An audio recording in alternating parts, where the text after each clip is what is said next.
Olá, este é o Poder Entrevista. Eu sou Paulo Silva Pinto, editor sênior do Poder 360. Vou entrevistar Raul Jungmann, presidente do IBRAM, o Instituto Brasileiro de Mineração. Raul Jungmann tem 73 anos, nasceu no Recife, foi deputado federal pelo PPS e pelo Cidadania. Teve vários cargos no governo de Fernando Henrique Cardoso, de 1995 a 2002. Foi presidente do IBAMA e ministro da Reforma Agrária. No governo de Michel Temer, de 2016 a 2018, foi ministro da Defesa e ministro da Segurança Pública.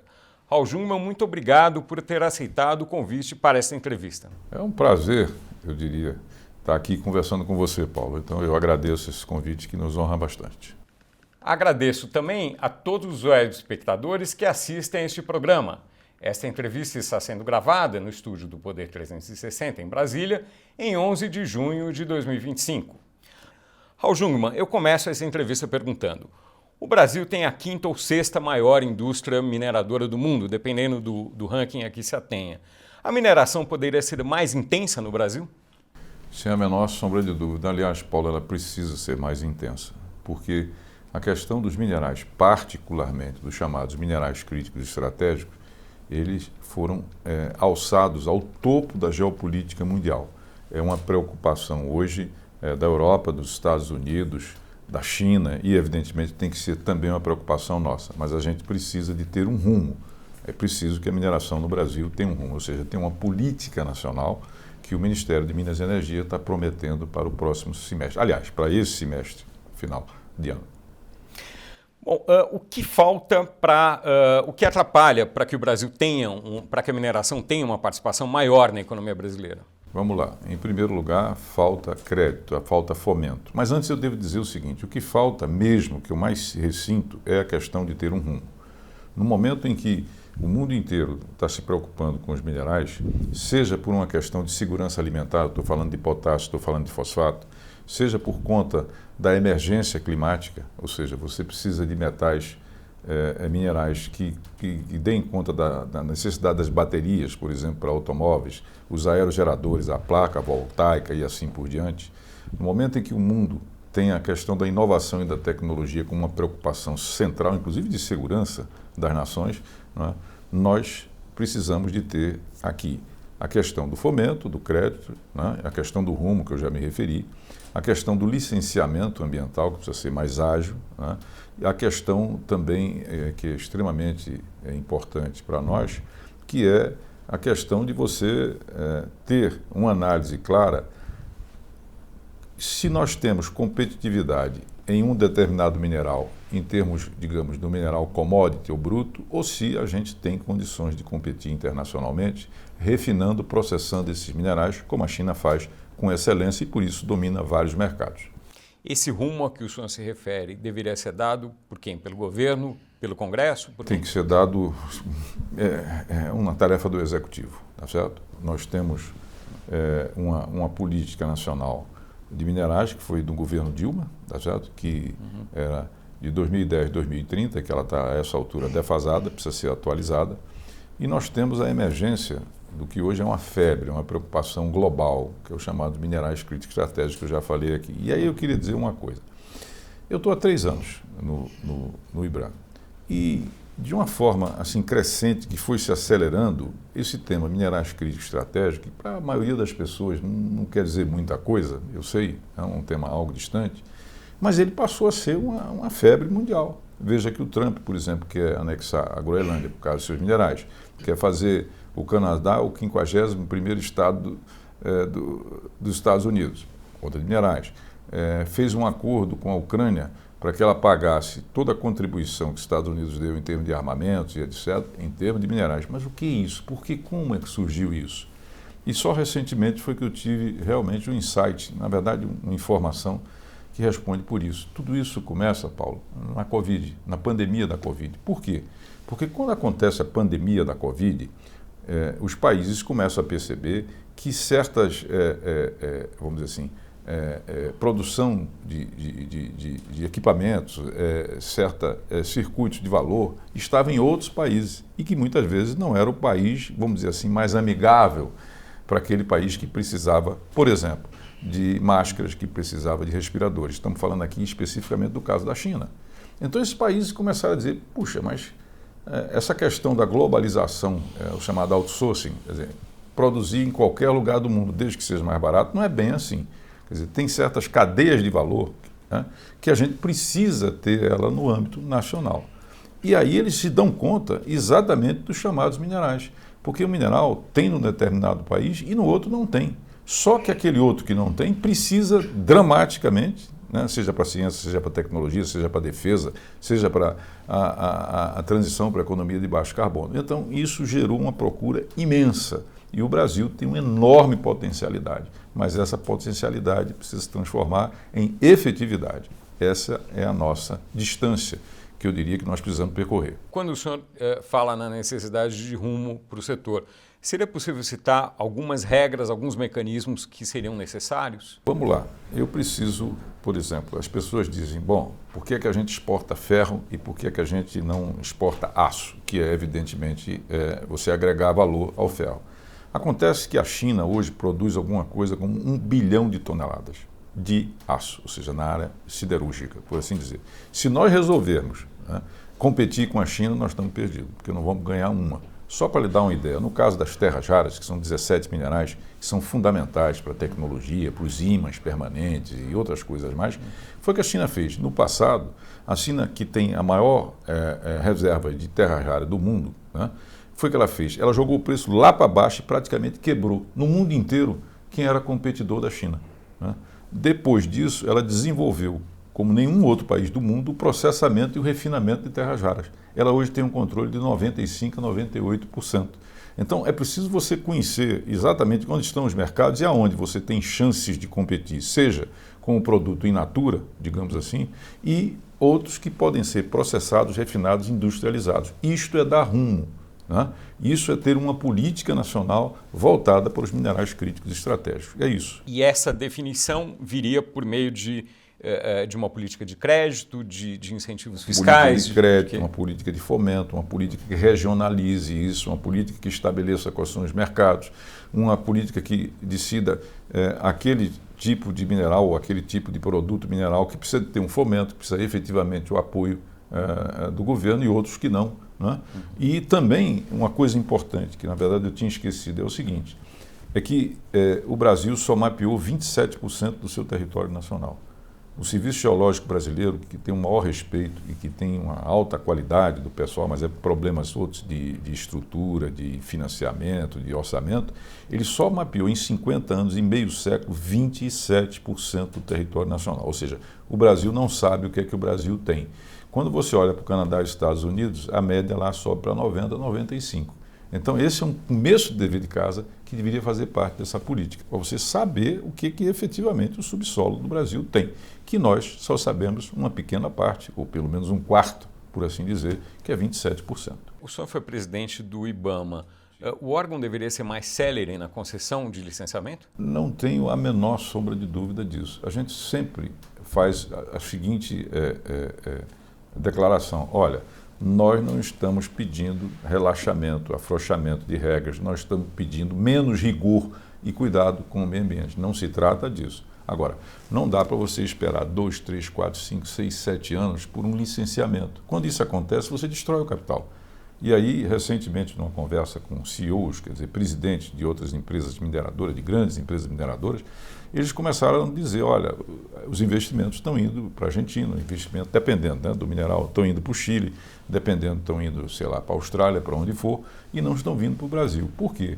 Porque você destrói o capital, quer dizer, esse tempo para você fazer o licenciamento, francamente, ele é contra, né, a possibilidade do investimento.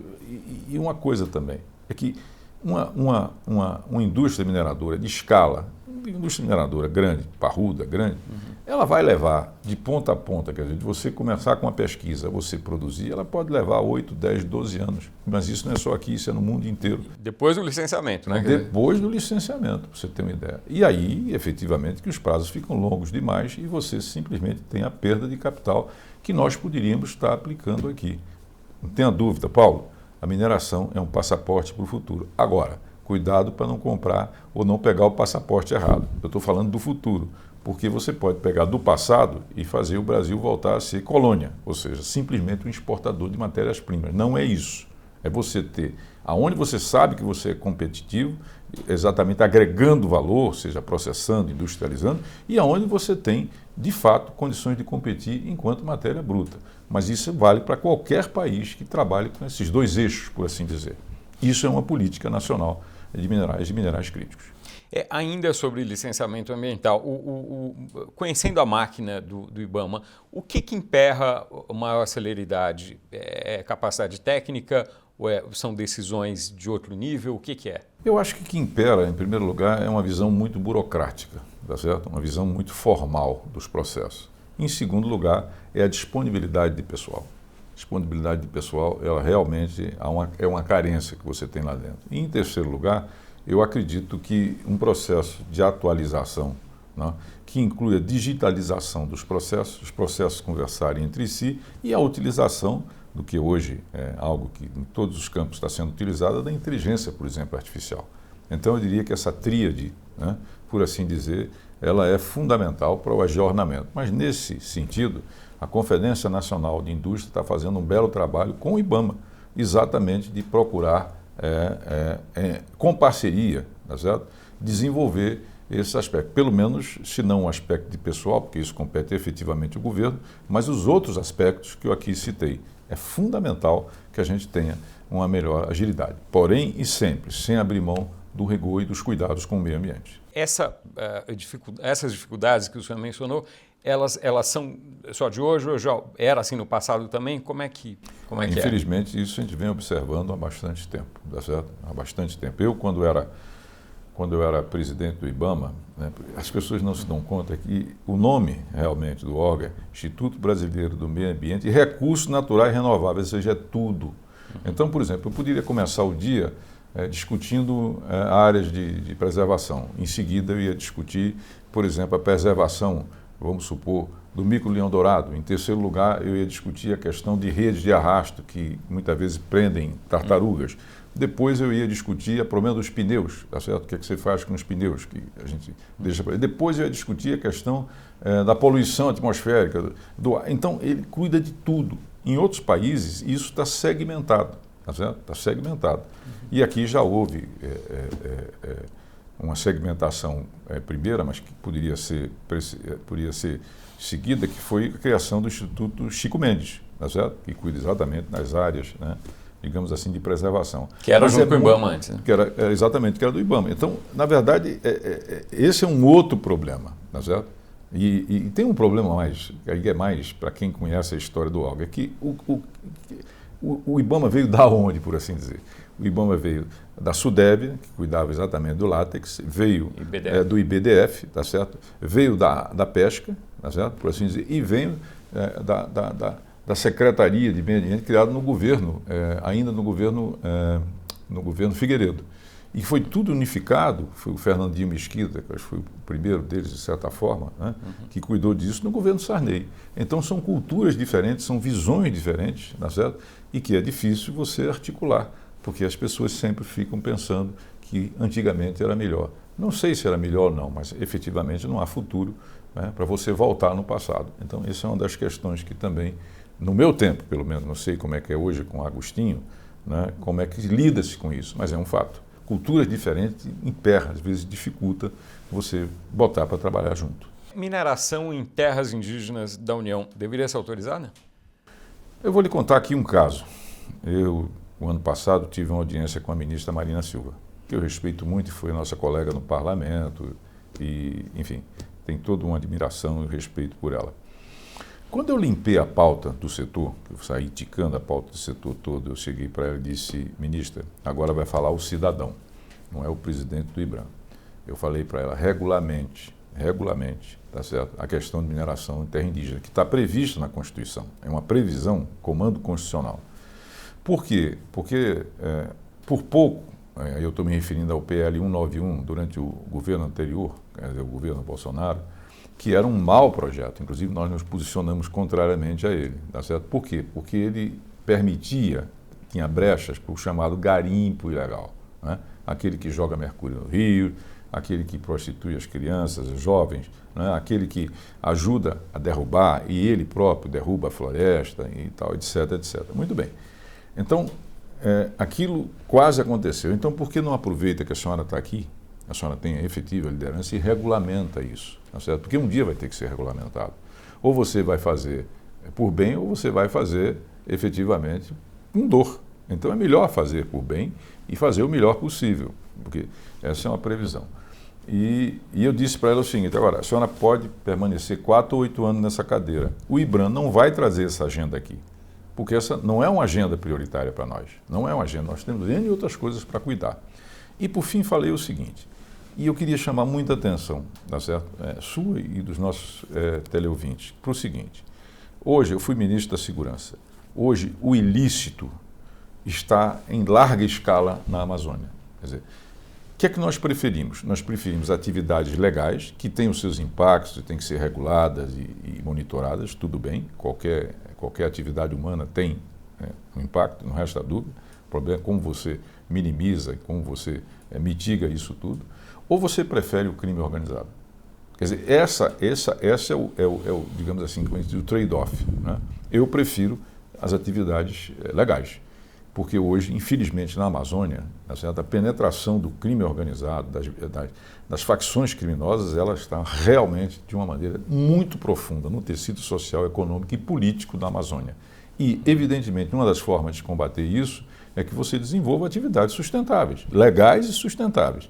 E pode ser que isso aconteça ou isso venha a se dar, inclusive na mineração em terra indígena. Mas não é que nós colocamos isso como prioridade.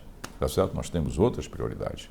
Já que o senhor falou da segurança, antes de falar de outras coisas de mineração aqui, qual é a sua avaliação das propostas, do que está em discussão hoje para resolver esse problema? A grande discussão hoje, Paulo, é a questão da PEC da segurança pública. O ministro Lewandowski, ele resolveu trazer para o nível constitucional o SUSP, Sistema Único de Segurança Pública, que nós efetivamente conseguimos aprovar e se transformou em lei no governo Temer, quando eu fui ministro da Segurança, quer dizer, um Sistema Único de Segurança Pública.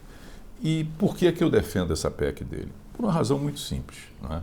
É que hoje, aliás, deixa eu dizer de outra forma, nós tivemos 7 constituições no Brasil. A primeira em 1824 no Império, a última em 1988 na República, agora, mais recente. Em nenhuma delas, chama atenção, Paulo, em nenhuma delas o poder central, seja no Império, seja na República, pasme, teve atribuições na segurança pública. Quando você olha para o artigo 142, você tem simplesmente um checklist lá. Polícia daqui, polícia de lá, etc. Federal é Polícia Federal, Polícia Rodoviária Federal, o restante é com os estados, tá certo? E o município não é considerado como uma instância, apesar de ser uma esfera, tá certo?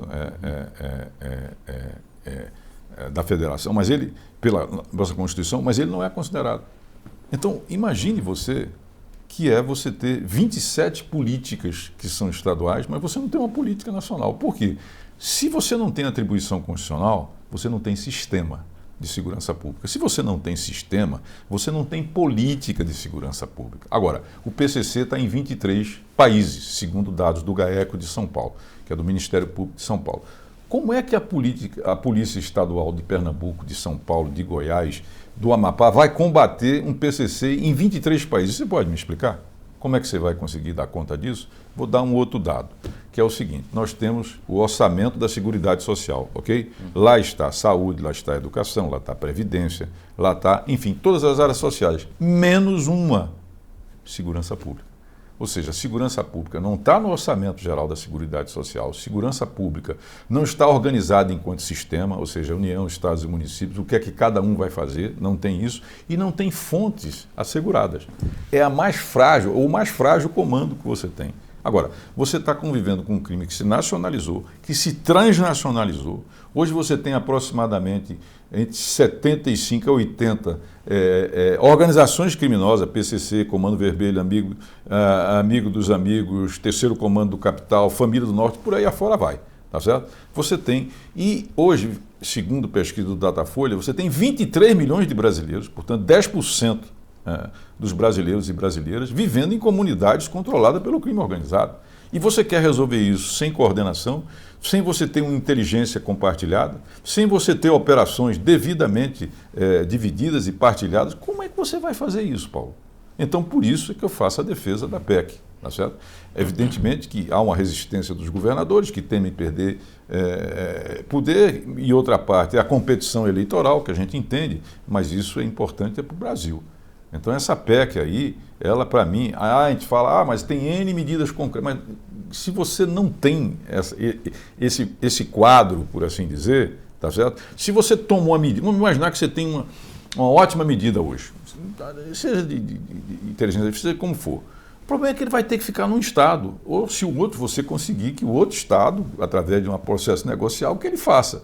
Mas só quem pode tocar os 27, tá certo? É o governo central. É como acontece na saúde, é como acontece na educação, por exemplo. Mas você não tem nada disso na segurança pública. E o crime correndo solto, né? Correndo solto.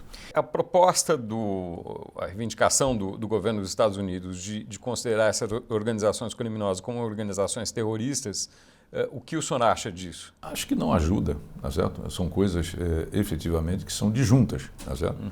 Eu fui subrelator, inclusive, da lei que atualmente é do terrorismo, e eu acho que ela, em vez de facilitar, ela cria efetivamente problemas e pode trazer para dentro, tá certo? Quem, na verdade, estaria de fora, por assim dizer, tá certo? Eu acho que efetivamente não contribui. O que a gente precisa, de fato, primeiro enfrentar o problema número 1 da segurança brasileira, que chama o sistema penitenciário. Nós temos aproximadamente 1.500 unidades prisionais no Brasil e, pasme, todas ou quase todas controladas pelo crime organizado. Ou seja, todas as facções criminosas, tá certo? Elas surgiram dentro do sistema prisional. E de dentro do sistema prisional, ela controla o sistema prisional. Veja, que é um equipamento público, né? Claramente, não tem a menor sombra de dúvida. E de lá de dentro, é ela que promove os sequestros aqui fora, é ela que promove os assassinatos, é ela que promove, em larga medida, o tráfico, por assim dizer, e outro tipo de coisa mais. Então, se você não enfrentar esse problema de que o crime organizado, ele controla todo o sistema, ou praticamente todo o sistema prisional, amigo, nós estamos enxugando gelo. E como é que funciona o chamado sistema, que eu acho que não é um sistema, porque não tem atribuições constitucionais a nível do governo central. Então, presta bem atenção. Ele funciona da seguinte maneira. A população com medo, vulnerável, crime na rua, roubo de celular, seja o que for, ela quer que tire os bandidos da rua, não é isso? É o que nós queremos, né? Nossas famílias, nós queremos viver em paz, enfim, e tal, etc. Então você sacode esse pessoal todo para dentro do presídio. Lá dentro do presídio, para ele não morrer, ele tem que se associar a uma daquelas facções criminosas. Então, na verdade, todo o sistema funciona, né, levando água para o moinho do sistema, que é o sistema que nos aterroriza do lado de fora. Quer dizer, você não pode ter uma política que só fica no âmbito da repressão. Você precisa de repressão, mas repressão qualificada. Ou seja, eu preciso botar na cadeia quem sequestra, quem mata, quem efetivamente produz cocaína e que vende e que transaciona, tá certo, com tóxico. Aí não tem a menor sombra de dúvida. Mas você, por exemplo, se você tem um jovem que foi pego com a trouxa de maconha ou foi pego com a pedra de crack e que não tem antecedente criminal, tá certo? Não foi preso com arma, não faz parte de bando, você tem que tentar recuperar esse jovem. Agora, se você jogar ele lá dentro, ele vai se transformar em mais um soldado do crime organizado. Quer dizer, deveria ter menos gente nas prisões. Eu diria que você tem que ter a capacidade, e aí ser duro, a mão dura do Estado, contra os que eu chamaria assim de mafiosos, contra aquele que eu chamaria, aqueles que controlam, isso é muito importante, que controlam o território, aqueles que estão fazendo exatamente o financiamento do crime, ou aquele que sequestra e que faz crime hediondo. Aí não tem a menor sombra de dúvida, é mão dura, e dura mesmo do Estado.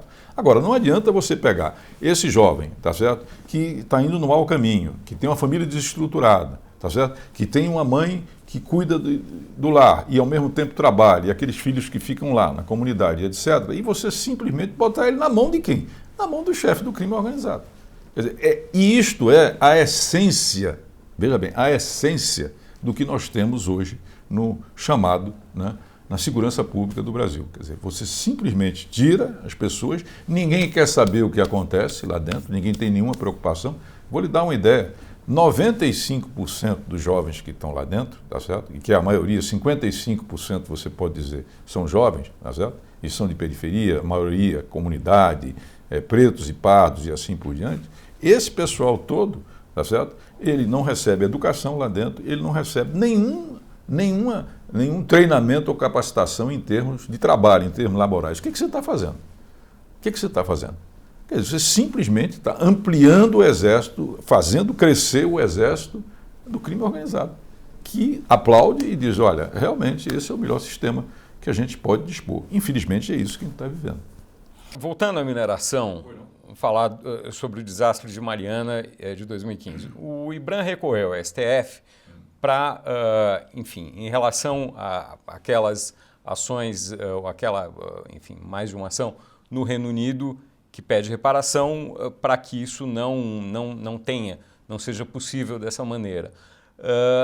Por que isso? Por que essa... Nós somos amplamente favoráveis a todo e qualquer reparação que seja ou pactuado ou decidido pela Justiça. Amplamente favoráveis. O que é que nós fomos contra aí? É que um município, um ente, tá certo? Da Federação Brasileira, e litigar, ou seja, abrir um processo, tá certo? Que está correndo na Justiça Brasileira, abrir em Londres, qual o motivo? Quer dizer, nós voltamos a uma situação, tá certo? Como no passado, né? Um Brasil colônia onde os ingleses aqui tinham uma extraterritorialidade, eles só podiam ser julgados por juízes ingleses, por exemplo, por assim dizer. Então, eu lhe pergunto, se nós temos essa questão sendo julgada, tá certo? Tramitando no sistema judicial brasileiro, por que eu vou recorrer? E note bem, um município, né? Não estou falando de uma empresa privada e etc, etc. Ou pessoas. Ou de pessoas, não, eu estou falando de um município, tá certo? Ou seja, ele não passa pelos órgãos de controle, porque veja, quem pode representar o Brasil no exterior, tá certo? Não é o município nem é o Estado, não são os entes subnacionais. Quem pode nos representar no exterior, e isso é privativo, tá certo? É especificamente a União. É ela que pode nos representar, porque senão é a balbúrdia total e completa. Então, a gente se voltou contra esse desrespeito contra a justiça, esse desrespeito contra todo o empresariado brasileiro que possa vir a ter atividade no exterior, porque quem que está fazendo esse processo contra nós? Quem está fazendo é o chamado Fundo Abutre. São fundos como, por exemplo, esse Gramercy, que financia esse escritório lá fora, tá certo? Inglês lá fora. Ele financia, conseguiu um empréstimo de 523 milhões de dólares, você imagina, meio bilhão de dólares, tá certo? Para exatamente litigar causas contra empresas brasileiras, tá certo? Que aqui foi onde se deu os danos, aqui onde se tem que fazer a reparação, aqui onde moram aqueles que são atingidos, não tem ninguém da Inglaterra que foi atingido aqui, e você vai litigar lá fora, em desrespeito da justiça brasileira, da soberania brasileira. Não, aí não faz sentido.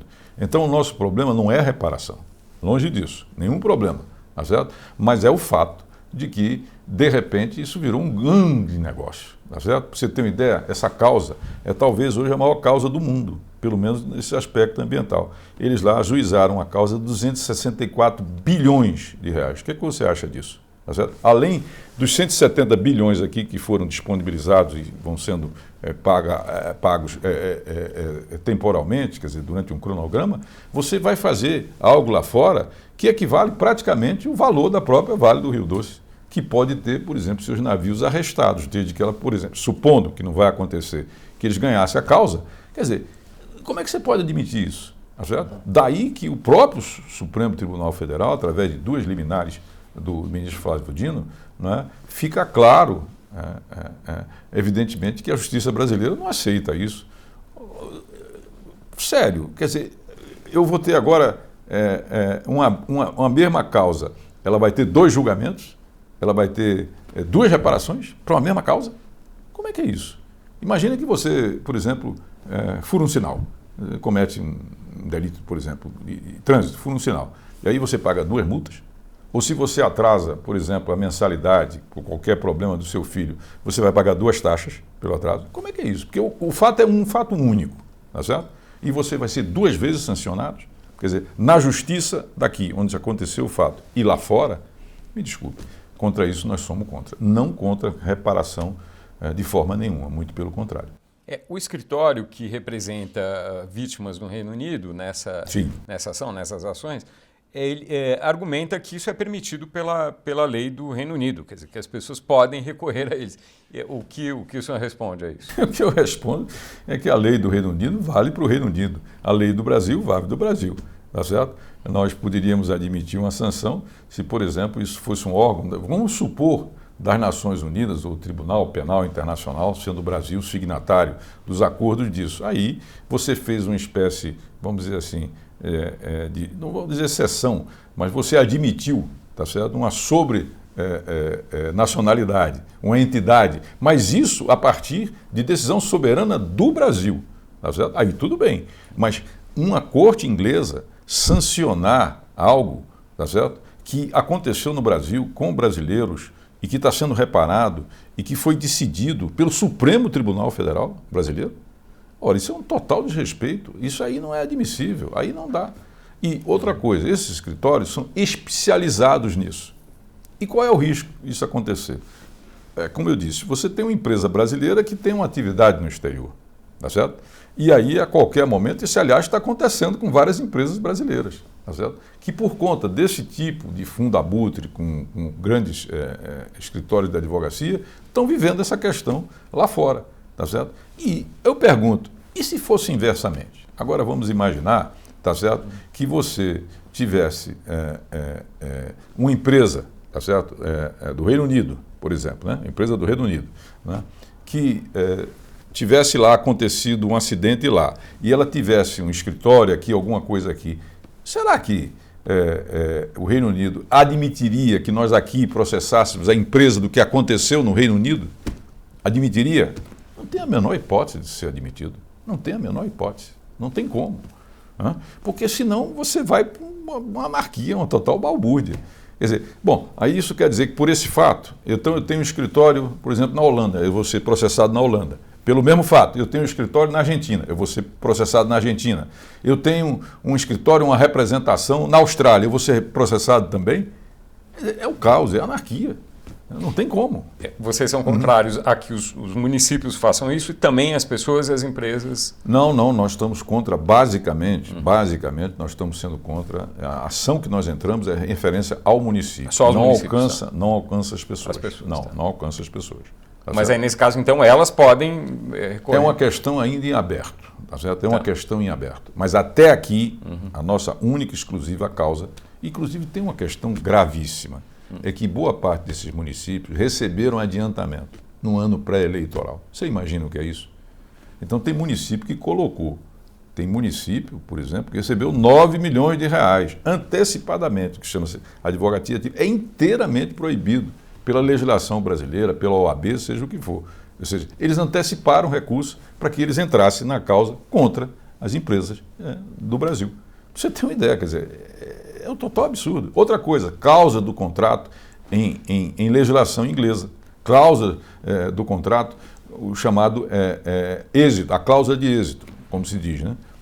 O sucesso da causa. Isso é proibido pelo direito administrativo público brasileiro. Isso não pode, uma entidade pública não pode firmar contrato com empresas ou escritórios de advocacia com base em êxito. Não pode. E isso foi feito em todos os contratos, basicamente. Quem fez esse adiantamento ilegal foi o escritório? Foi o escritório. Esse escritório contratou 2.000 advogados no Brasil. Eles faziam reuniões em quadras públicas de praça, de escola, etc. As pessoas simplesmente assinando com relação a isso. Foi assim que foi feito. Eles colocaram 700 mil pessoas dentro da causa, sem saber se foram, se não foram, se foram atingidos.